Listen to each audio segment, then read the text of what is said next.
வணக்கம் நேர்களே, நான் உங்கள் கார்த்திக். நம்முடைய சிறப்பு நேர்காணலில் காங்கிரஸ் மூத்த நிர்வாகி அமெரிக்கை நாராயணன் இணைந்திருக்கிறார். அவரிடம் விரிவாக பேசலாம். வணக்கம் சார். வணக்கங்க. சார், காங்கிரஸ்ல ஒரு தரப்புக்கு திமுக கூட்டணியில இருந்து விலகி தவேக கூட கூட்டணி வைக்கணும்னு விருப்பம் இருக்கா? அதாவது காங்கிரஸ்காரர்கள் அனைவருமே காங்கிரஸ் முதலிடத்துக்கு வரணும்னு விரும்புறோம். இதுல எங்களுக்குள்ள எந்த விதமான குழப்பமும் இல்ல. எது காங்கிரஸுக்கு எது நல்லது அப்படின்றதுல பலவிதமான கருத்துக்கள் இருக்கத்தான் இருக்கு. அதுல ஒண்ணும் தவறு இல்லை. காங்கிரஸை விட ஒரு சிறப்பான ஜனநாயகம் உள்ள கட்சி இருக்கவே முடியாது. ஆனா இதுல ரைட் நவ் இன்னும் டிசிஷன் நடக்கல. அதனால பல கருத்துக்கள் விவாதிக்கப்படுகின்றன. அதுல திமுக கூட இருந்தா காங்கிரசுக்கு அதாவது காங்கிரஸ் திமுக கூட இருந்தா காங்கிரஸிற்கு நல்லது என்று ஒரு சிலர் நினைக்கிறாங்க. திமுக விட இன்று இன்னொரு ஆப்ஷன் இருக்கிறது. அது தவேக, தமிழக வெற்றி கழகம், விஜய் தலைமையில அமைந்ததுன்னு ஒரு சில பேர் நினைக்கிறாங்க. இரண்டுமே கருத்துக்களும் விவாதிக்கப்படுகிறது. அதுல ஒன்றும் இது ஒரு ஜனநாயகமான கட்சி, அதனால இது சரியான முறையாக இருக்கிறது. உங்களோட நிலைப்பாடு என்ன சார்? அதுல என்னுடைய நிலைப்பாடு, எனக்கு காங்கிரஸ் தான் முக்கியம். நான் பல இடங்கள்ல சொல்றேன், நீங்க திமுக காங்கிரஸ் கூட்டணின்னு சொல்லக்கூடாது. காங்கிரஸ் திமுக கூட்டணி, காங்கிரஸ் தவேக கூட்டணி, காங்கிரஸ் அதிமுக கூட்டணி, அப்படிதான் இருக்கணும். என்னை பொறுத்தவரை அதுதான் என்னுடைய நிலைப்பாடு.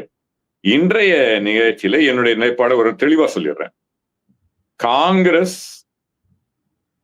ஆட்சியிலும் அதிகாரத்திலும் பங்கு பெறணும். அதுதான் காங்கிரஸுக்கு நல்லது. திமுக அதை கொடுக்குமானால் அதுதான் ஃபர்ஸ்ட் சாய்ஸ். ஏனென்றால் நிச்சயமாக இது வெற்றி கூட்டணி ஒன்று. ஏறக்குறைய கருத்துல எங்களுக்கு பெரிய பிராடர் பெர்ஸ்பெக்டிவ், அதாவது பிஜேபிக்கு எதிராக ஒரு அணி இருக்கணும், மத உணர்வை தூண்டுகிடுகின்ற ஒரு அணி இருக்கக்கூடாது, அனைவரும் சகோதரர்களாக இருக்க வேண்டும் தமிழகத்திலும் இந்தியாவிலும் என்று நினைக்கின்ற நாங்கள் இதை ஒரு ஏறக்குறைய எங்க கூட்டணியில ஒருமித்த கருத்து இல்ல இருக்கு. அதுல எந்த விதமான கருத்து வேறுபாடு இருக்காது. சில விஷயங்கள நிச்சயமா கருத்து வேறுபாடு இருக்கு. எடுத்துக்காட்டாக விடுதலை சிறுத்தைகள்ல இது விடுதலை செய்தது அதெல்லாம் அது. ஆனா இப்போதைக்கு கருத்து ஒற்றுமை நிறைய இருக்கக்கூடிய கூட்டணி இதுதான். அதனால இவர்கள் ஆட்சியிலும் அதிகாரத்திலும் பங்கு கொடுத்தால் இந்த கூட்டணி தான் சிறந்தது. அப்படி இல்லை என்றால் காங்கிரசிற்கு ஆட்சியிலும் அதிகாரத்திலும் பங்கு பெறுகின்ற கூட்டணி தான் சிறப்பு.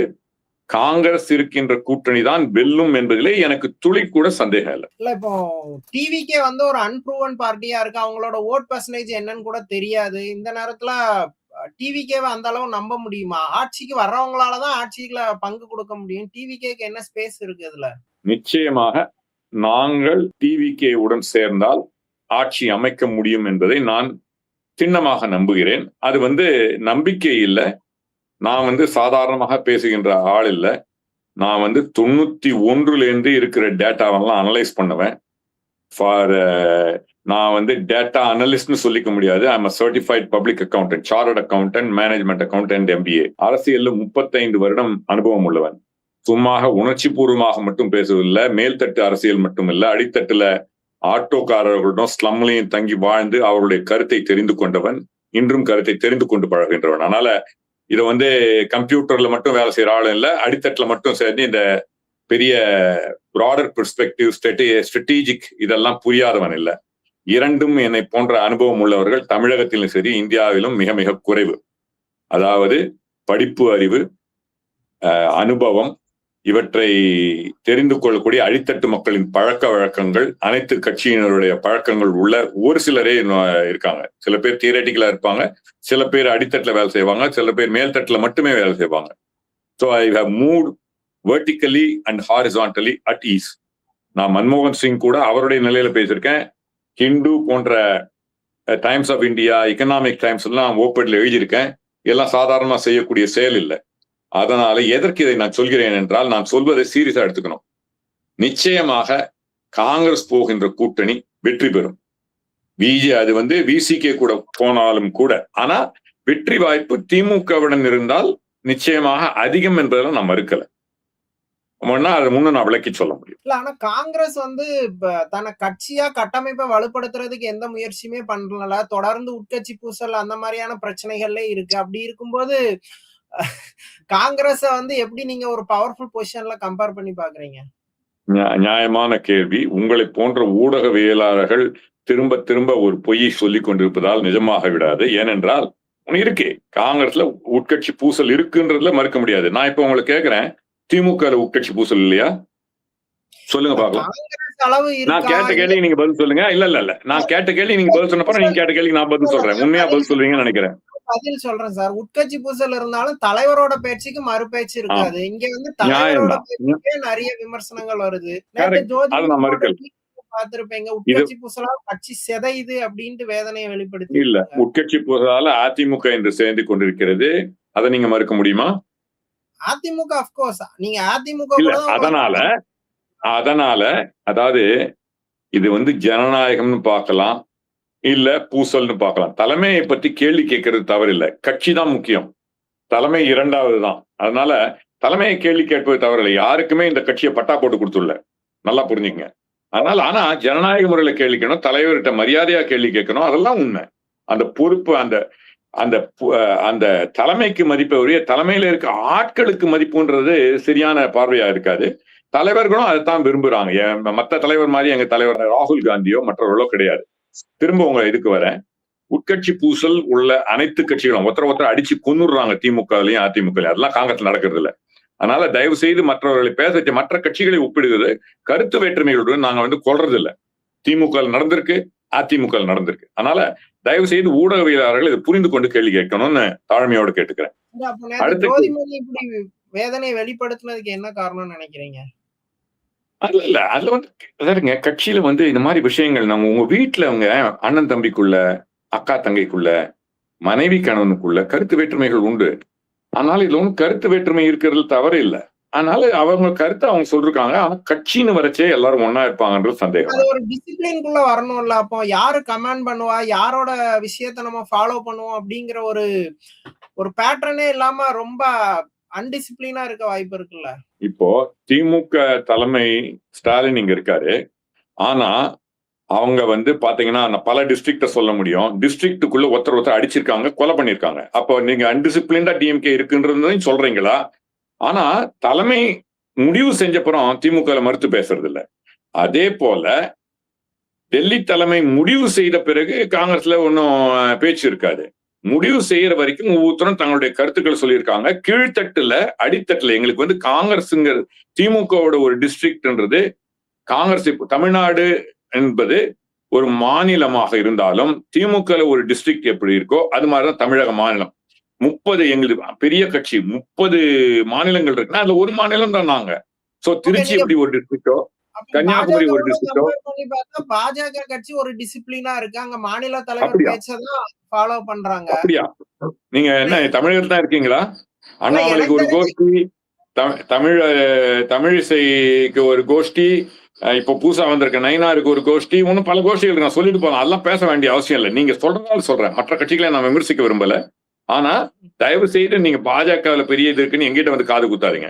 சரி, ஓகே. நீங்க எந்த கட்சியோட பிரச்சனை வந்து உட்கட்சி பிரச்சனை அடிக்கடி செய்திகள்ல வரும் அப்படிங்கறது உங்களுக்கே தெரியும். நீங்க ஊடகத்தை பெரிதுபடுத்துறீங்கன்னு நினைக்கிறேன். வேற ஒண்ணும் நான் சொல்றேன், மற்ற கட்சிகள் இது மாதிரி நடக்கச்சே கொலை செய்யறானே அதை பத்தி நீங்க பேசலன்னு நான் நினைக்கிறேன். திமுகவிலையும் சரி அதிமுகவிலையும் சரி, இது நீங்க உண்மை இல்லைன்னு மறுக்க முடியாது. சரி, ஓகே சார். இப்போ பாஜக கூட தன்னோட பாஜகவுக்கு தமிழ்நாட்டுல ஒரு பெரிய எதிர்ப்பு ஓட்டு இருக்கு காங்கிரஸ கம்பேர் பண்ணா. ஆனா பாஜக கூட தன் கட்சி கட்டமைப்பை வலுப்படுத்துறதுக்காண்டி மாநில தலைவர்கள் வந்து ஒரு பாத யாத்திரை, ஊர்வலம் எல்லாம் போய் ஒரு மக்களுக்காக தொடர்ந்து ஒரு அரசியல் பண்றாங்க. காங்கிரஸ் ஏன் அப்படி சுணக்கமாவே இருக்கு? அதுல நீங்க சொல்வது ஓரளவு சரின்னு நான் நினைக்கிறேன். நான் வந்து அதாவது காங்கிரஸ் பெரிய குறை என்னன்னா, வேலை செய்பவர்களை பார்த்து கட்சியிலே ரெக்கக்னைஸ் பண்ணலைங்கிறத நான் வந்து வெளிப்படையா சொல்றேன். ஆபரேஷன் 62, 63 2014 தோல்விக்கு பிறகு கிராமங்களுக்கு போய் ஒவ்வொரு கிராமத்திலையும் கிராம தலைவர் forget about it, அதுல காங்கிரஸ்கார வரணும்னு ஒரு முயற்சியில் இறங்கினேன். அதை பல 5000 பேரை ஒரு 500 கிராமங்களுக்கு போய் சந்தித்தேன். இதை போன்ற இப்ப செல்லப்பிறந்த எடுத்து செய்ய முயற்சி செய்கிறாரு.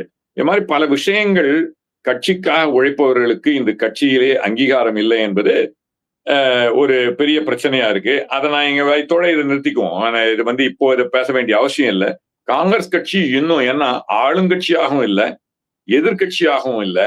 அப்படி இருக்கிறதால நீங்க சொல்றது கரெக்ட். இன்னும் மக்கள் பிரச்சனையை ஆளுங்கட்சியோட கூட்டணியில் இருப்பதால மக்கள் பிரச்சனையை சரியா எடுத்து செல்ல முடியவில்லைன்றது என்னுடைய பார்வை. கட்சியினுடைய கூட்டணி எலெக்ஷனுக்கு மட்டுமே இருக்கணுமே ஒழிய, இது எலெக்ஷனுக்கு பிறகு ஒன்று ஆளுங்கட்சியா இருங்க, இல்ல எதிர்கட்சியா இருங்க. தேர்தல் போது எது உங்களுக்கு நல்லதோ அதை செய்யுங்க. இந்த ஸ்ட்ராட்டஜியை ஃபாலோ பண்ணாம இருக்கிறதாலையும், கட்சியில அடித்தட்டிலையும் மக்களுடைய தொடர்புகளையும் ஒழுங்கா வேலை செய்பவர்களை முன்னிலைப்படுத்தாலே இந்த கட்சி வீக்கடைகிறது. இனிமே வருங்காலத்துல மாறும் என்று நான் நம்புகிறேன். இந்திய அளவுல திமுக கூட்டணி காங்கிரஸ்க்கு ரொம்ப லாயலா இருக்கு. தமிழ்நாட்டுல இருந்து நாடாளுமன்ற தேர்தலுக்கு 40 எம்பிக்களை 2 எலெக்ஷன்ல கண்டினியூவா கொடுத்திருக்கு. சோ அந்த அலைன்ஸை டிஸ்டர்ப் பண்றதுக்கு தேசிய தலைமை அலோவ் பண்ணுமா? அதை நான் மறுக்க முடியாது. திமுக உண்மையிலேயே யாருமே சொல்லாம இருக்குச்சு. ராகுல் காந்தி அவர்கள் பிரதமர் என்று சொன்னது கூட நான் ஞாபகப்படுத்துறேன். அந்த தேர்தலுக்கு நான் சொன்னேன், அடுத்தது வருகின்ற தேர்தல்ல நிச்சயமாக காங்கிரஸ் தொண்டர்கள் பின்னால் நிக்கணும்னு சொன்ன நின்றோம்.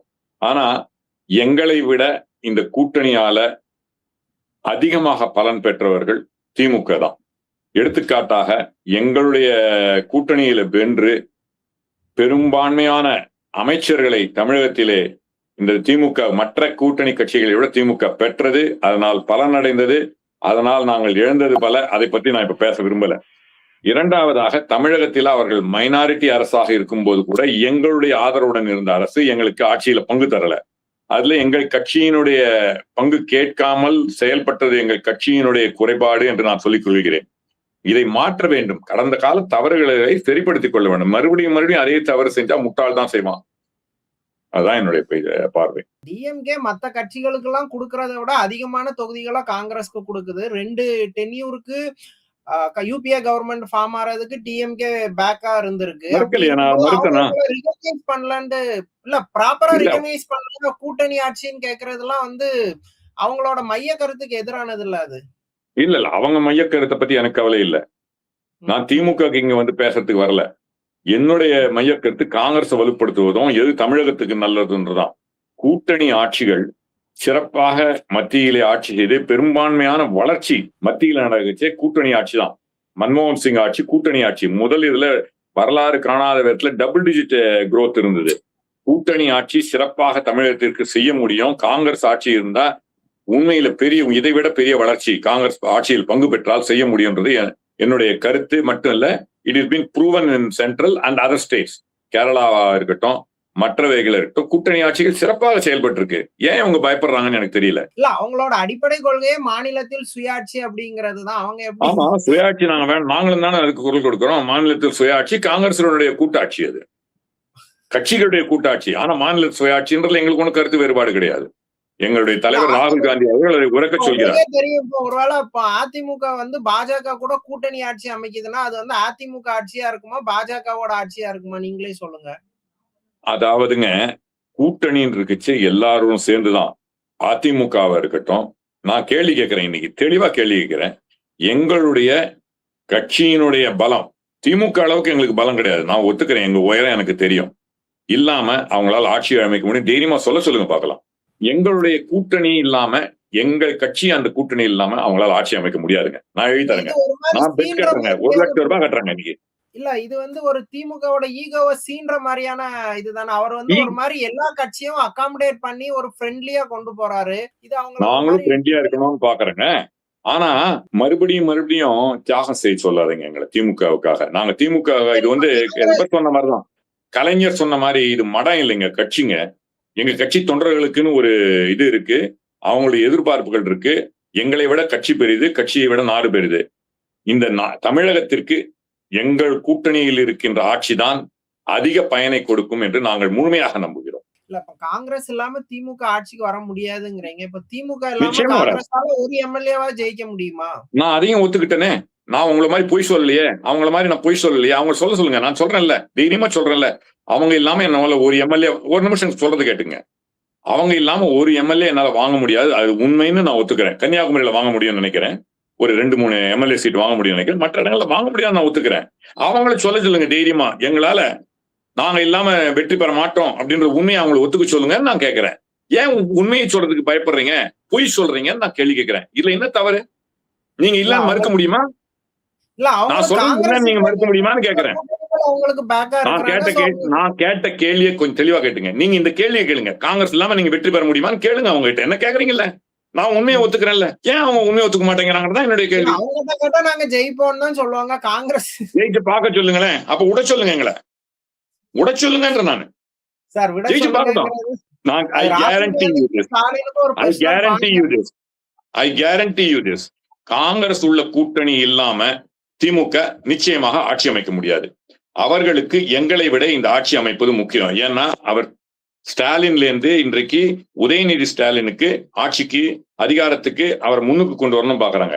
ஆட்சியில இருக்குச்சேதான் இந்த பதவி மாற்றங்களையும் மற்றொரு தலைவராகவும் சீஃப் மினிஸ்டராகவும் கொண்டு வர முடியும். இது நடக்காது. நான் இன்னைக்கு எழுதி தரேன். இன்றைக்கு காங்கிரஸ் இல்லாத திமுக கூட்டணி ஆட்சி அமைக்க முடியாது. காங்கிரஸ் உள்ள தமிழக வெற்றி கழகம் ஆட்சி அமைக்கும். எப்படி என்றும் அதையும் சொல்றேன்.